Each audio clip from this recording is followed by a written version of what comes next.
Chapter 12.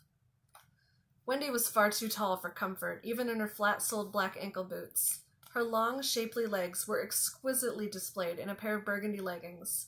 A short black skirt hugged her hips as delicately but firmly as a geek holds a mint-condition new-in-box rare action figure. Her torso was clad in a red silk blouse, designed to showcase her impeccably proportioned hourglass figure, the kind rarely seen outside of a cartoon. Her caramel-colored skin was impossibly smooth, and her long raven hair cascaded down her back in effortless waves. No wonder Brandon had been reluctant to introduce her to Joan. The group gaped at her for a gloriously awkward 30 seconds. She basked in their attention, switching poses occasionally. Finally, Derek recovered his wits and stepped forward, hand extended. "Hello, Wendy. I'm Derek. Thank you for agreeing to help us with our research." Her amber eyes held his gaze as she shook his hand. "Absolutely. It's a pleasure to meet you, Derek."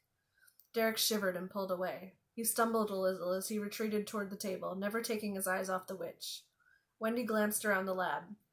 "I was expecting Brandon Barber to be here. Will he be joining us soon?" Joan pulled herself together. She cleared her throat, and Wendy turned toward her, one eyebrow raised. Yeah, he's just outside, actually. I'll go and get him." She inched toward the door, unable to stop herself from babbling nervously. "I'm Joan, by the way. I'm Brandon's, friend. We're friends, really, that's what we are. Very good friends. Been friends for years. This is actually my lab here. Welcome to my lab. I'm a physicist. It's my physics lab." By now she was standing in the doorway, her own pose saying not movie starlet so much as frightened and defensive badger. She desperately looked toward her classmates. Ed and Derek were watching Wendy like mice transfixed by a cat that they really wanted to get to know better but knew they probably shouldn't. Beth was staring at Joan, making frantic throat-cutting motions over and over again. "Right." Joan took a deep breath. "I'm going to go get Brandon." She bolted out into the yard, sliding a little as she hit the gravel running. Rounding the corner, she saw that Brandon and Veronica were still deep in conversation beneath the oak tree. She hurried toward them, slowing as their earnest voices drifted toward her. "Well, I think the two of you absolutely belong together," Veronica declared. Joan paused to listen. "I think so, too. Joan's just so prickly, though. It's hard to know what she wants." "Prickly? Her?" Joan took a big step backward and almost tripped over a branch, one foot remaining on the ground, arms and other legs swinging wildly as she struggled to regain her balance. She clenched her jaw, determined to remain totally silent, bending and contorting her body. Finally, she found her equilibrium, frozen in a crouch on the ground. She whipped her head up to peer at the pair in front of her and silently exhaled in relief when she saw that they hadn't turned. Still crouched, she scrambled backward about 50 feet and then stood, taking a moment to compose herself into a carefully casual air. "Hey, Brandon," she called. "Your witch is here." Brandon's head whirled around, and then he relaxed as he saw how far off she was. "Crap, what time is it?" 9, I guess. "Veronica, would you mind heading for the front porch? We're expecting Susan Triple, Paul Shaw, and Lily McKay." "Oh, yeah, sure." Veronica stood, stretched, and ambled toward the house.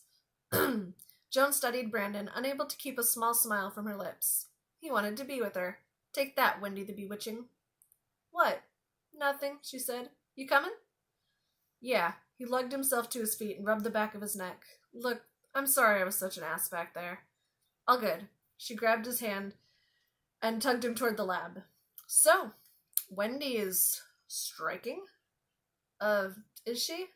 Without dropping his hand, Joan slapped his side lightly with her elbow. "Don't try to pull that shit on me, Barber. She's easy on the eyes and you know it. You just sound like more of an asshole if you try to act like you disagree." "Fair enough." "I broke up with her, though." "Shut up. There's no way in hell you dumped that woman." "I did." Brandon stopped walking, pulling Joan around to face him. He lifted his unencumbered hand to her cheek, and her pulse raced. His eyes met her.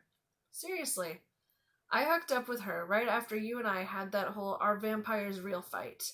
I was pissed, and I went to this magic shop in Salem to see if there were any books that would support my stance." "Your crazy stance," Joan murmured. "Are we doing this again?" She stepped closer to him, molding her body to his, tipping her head back to gaze at him. "Vampires aren't real. They don't make any sense." "Joan, can I please finish my story?" He leaned in, a wry smile playing at his lips. "Yeah, sorry.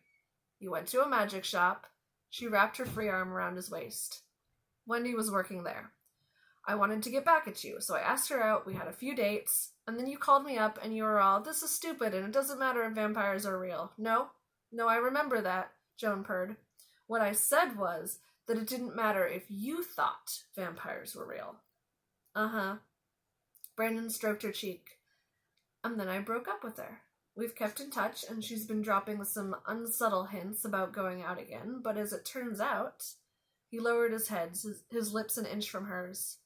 I prefer blonde scientists who curse a lot and drink too much. That's the sweetest thing anyone's ever said to me, Joan breathed, closing the tiny gap between their lips and throwing herself into the kiss, reveling in his soft lips moving against hers.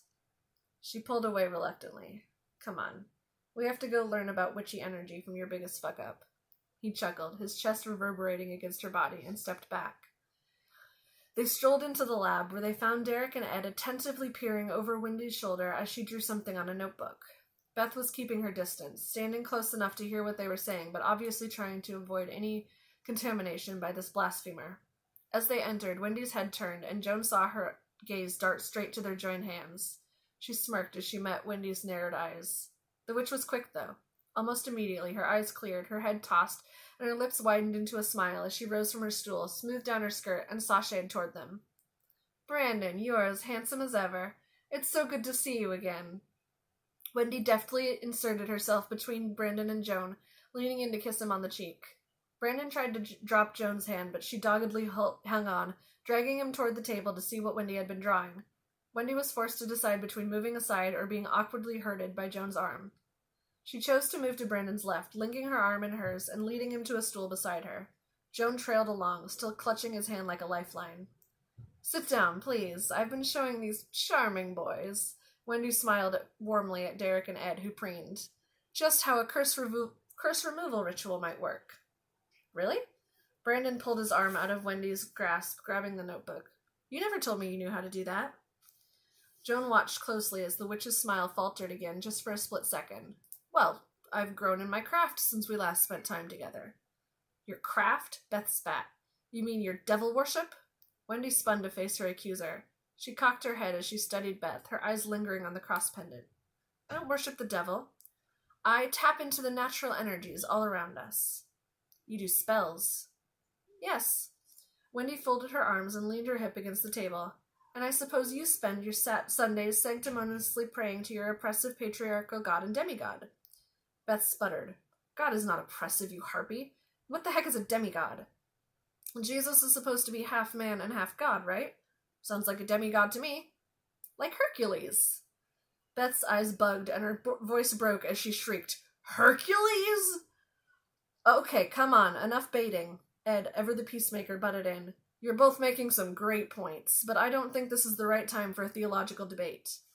Great points? Beth shot a venomous glare in his direction before directing a laser focus on Wendy again.